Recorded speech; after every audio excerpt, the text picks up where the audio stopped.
So I've just bought a Peugeot 207 with a faulty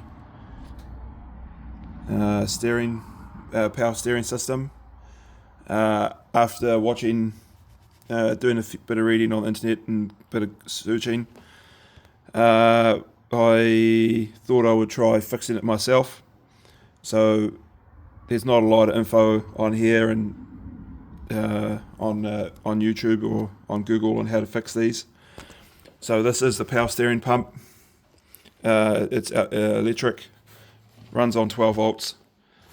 To get it out, you'll need a torx bit wherever my camera is.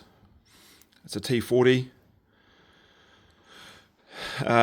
There's two of these holding this motor on the power steering rack. You have to get under the car to take it out. Just held on by two nuts, two bolts. And those two areas, there's an O-ring that goes around that as well.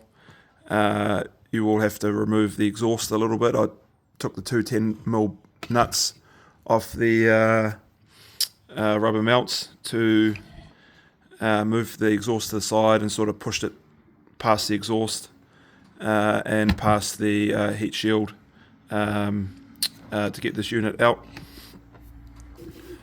From what I gathered, it was just a possible case of soldering these pins through here and those two pins and those ones there, according to some of the videos, and according to the Russians, they were also resoldering those two pins there.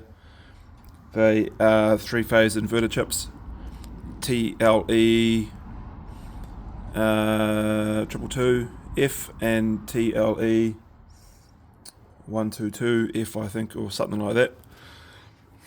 So they have a little bit of goo around them, so I just scraped it all away, resoldered it around the edges, touched up any cracks, though I couldn't actually see anything. I thought, oh, I'll just do it. I never replaced the chips, I just resoldered around it.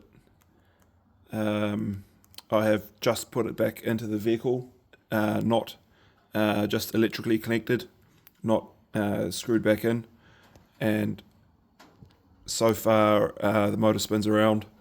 Next I'll be putting it back in and seeing how if that clears the codes.